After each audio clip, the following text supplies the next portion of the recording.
I just think a funky bow is really cute here, so I picked out 4 ribbons, basically using a little bit of that orange tone that's in there, and then picking up a little mustard and a little bit of cream. So we have a nice mix to go in this collection where we're going to use this pumpkin. So we're going to start off by mixing the tails and the ribbons. So I'm going to start off with this pumpkin in the background, and we'll move these over. So you're going to kind of basically put some color, and then you're going to put behind the color, you're going to pop in some of your neutral, right? And I am going to dovetail these, so fold and cut up so you get that nice V shape in there.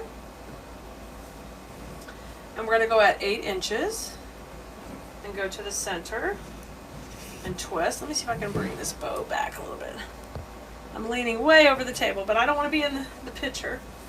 There we go. And now I'm going to go at 1 loop on either side at 6. It doesn't need to be any bigger, okay? Just like that. Just a little pop, and then I'll bring this one down. That is our tail. And dovetail it. Alright, and now let's bring in our nice open weave next.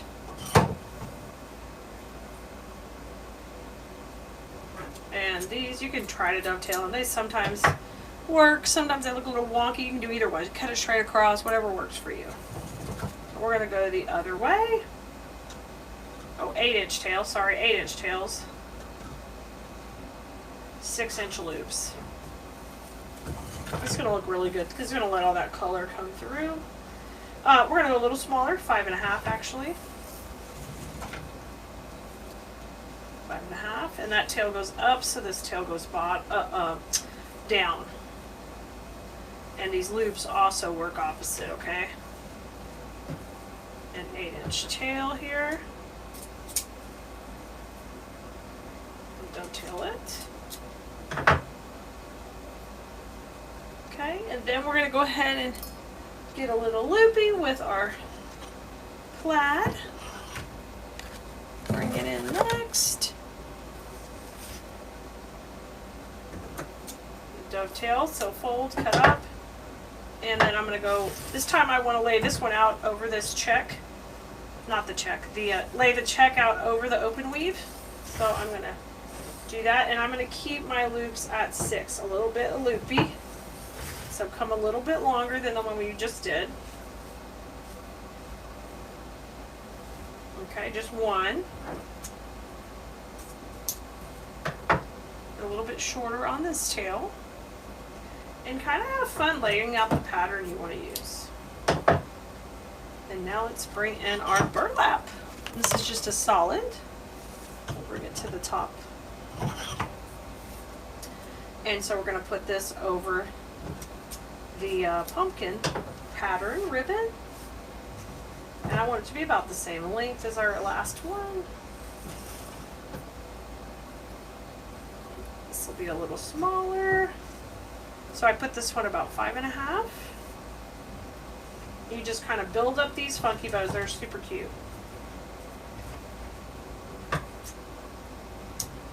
And then I'll just put a little pop of the pumpkin ribbon back in the front. And I'm not going to make any loops, just a double, like a little tail here for the foreground. So I'm going to cut it about 14 inches. And we'll put that in the front. And what that does is it gives you kind of a cohesive look here, because you pulled that pattern from the back. And that's always just a great little trick. Pick this up. And let's go this way. I'm going to go the opposite of the opposite of this plaid right there. Okay, super cute. We're going to go ahead and take it off the bow maker. Get my cable ties. Here's one. Here's two. Put a finger behind, just slide that up.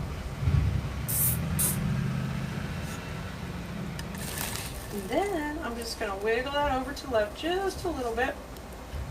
And I want you to go ahead and hold some tension in the center while you're positioning all these loops and tails kind of where you want them. You're giving them all that good body in there. Yeah, look at that. Isn't that beautiful?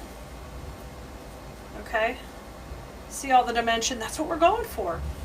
And we are probably going to need a wire back here, but I will put that in when we get ready to put it on the pumpkin. So I'm just going to put a cable tie to kind of hold a little space there. Pull this tight. Trim that little piece off. And then it's up to you. I don't think we need to do anything to the center because you're not going to see it, and we've got all this good ribbon coming right out of it, okay? So I think we're good to go.